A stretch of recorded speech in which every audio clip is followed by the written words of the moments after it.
Forex Fortune Hunters, Tom Wilmot. I'm recording this video on the 12th of February 2020. We had another up move in the pound and the yen today. I want to share with you a 15-minute chart and review today's price action so you can see where our template Super GMMA Quick in Metatrader gave us lots of room for profits. So here we go. Hold on to your hat. We'll get started right after this.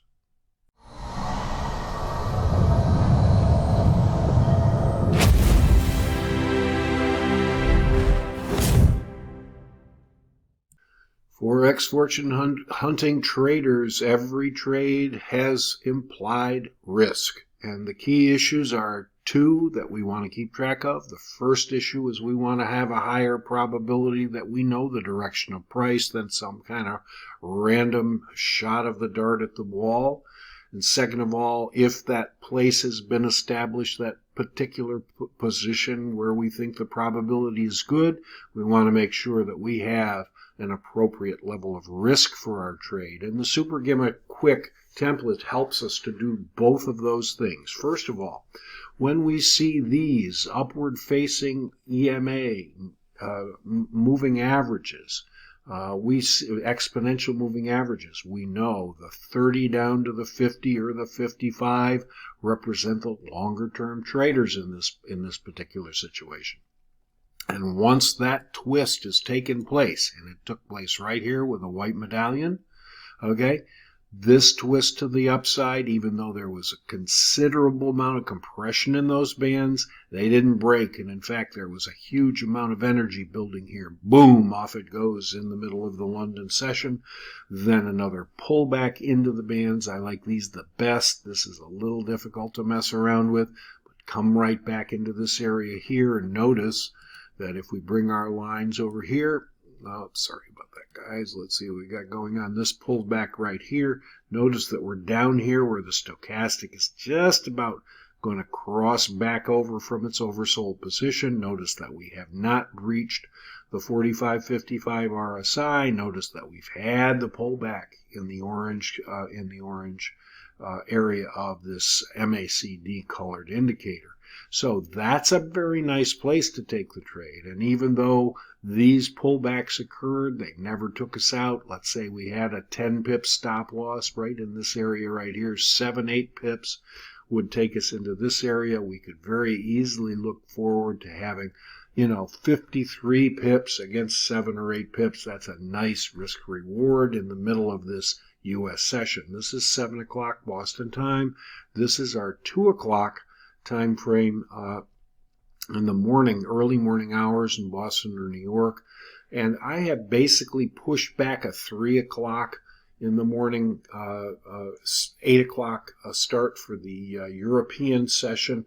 I call it the European session because there's still there's become a lot of trading in Frankfurt as well as London these days. So as a result, I've pushed this back from the typical 3 a.m. Boston time kind of start to the London session. And of course, this is Asia right here from 8 o'clock in the night for Boston, New York. And the Asian session is typically more muted. So as a result of that, we got some nice moves here without having to take huge amounts of risk, either this one here, or even now back again, a pullback and then a reversal. Notice how this long wick stuck below the candle.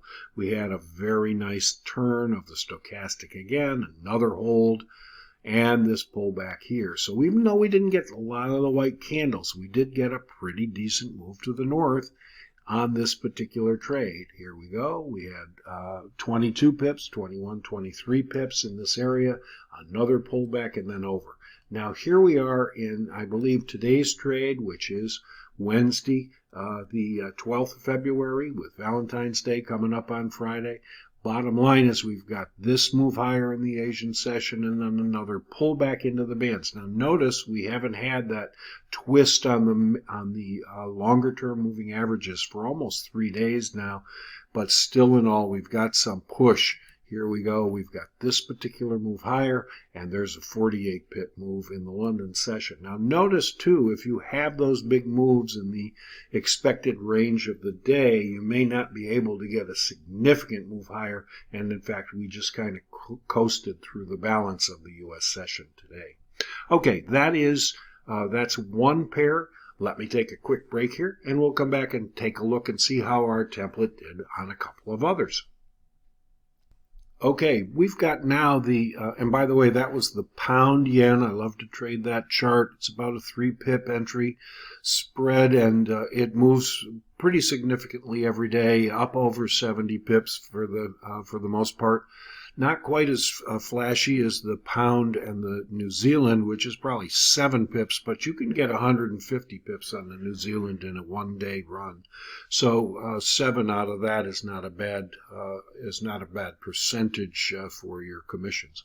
In any event, here we are in the EURUSD, a 30-minute chart, and boy, this has been taking a pounding over the last couple of days, almost a week now. This is all the way back to the 5th of February, so it's last week's time frame. Here we are. Look at how these downward facing multiple moving averages, the 30 to the 50, are helping us to contain the problem set. Notice we tried to force ourselves up above it and so forth. Now, in this particular case, you can take this trade. There's your stop, which is going to be a 14 pip stop down to 34 here in this one day. The euro typically does not have quite the movement in a day of some of the other more volatile pairs, but still nothing wrong with it if you have a larger contract size.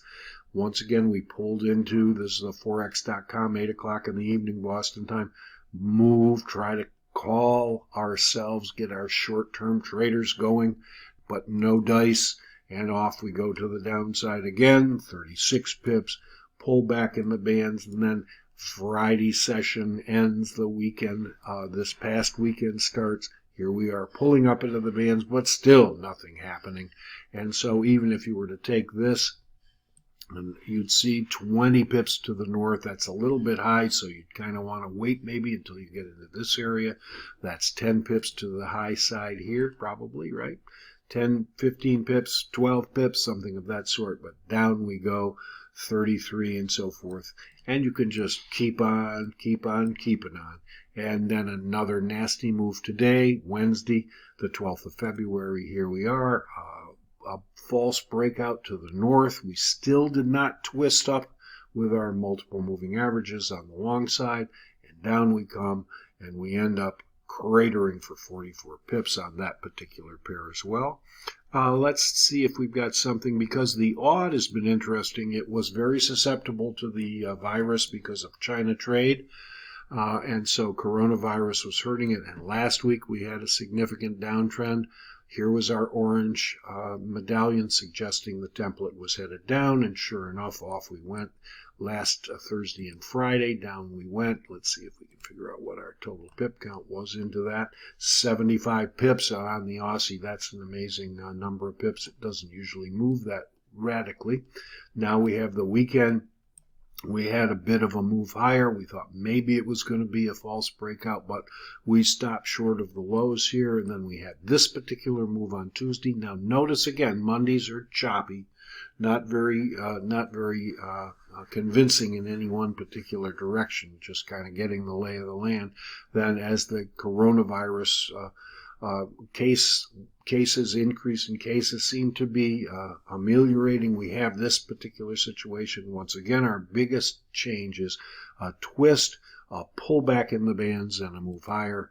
And so the Aussie's been headed back in the right direction this week. Here was another trade where we had this particular situation here, pull back into the bands, and off we go to the north with another 28 pips on the Aussie, which would be an interesting and good pair maybe for beginners, because it's pretty reliable and not quite so volatile. So guys, that's a quick review of how you're going to be able to do with this. Once again, if you have this particular situation right here, your risk down to this area is about 12 pips. In return, you get 29, so you're going 2 to 1 at the very least. You can continue to hold even on the pullbacks if you'd like to, or you can just wait for these moves and continue to tick them off 10, 15, 20 pips at a time. Okay, hope that helps. If you have good questions or any questions, please leave a comment. Don't forget to check the description of this video in the bottom if you'd like any of these indicators or templates. There's a Dropbox file. I'll be happy to share them with you if you'll just shoot me an email by clicking on that link. So, until the next time, guys, let's get some pips.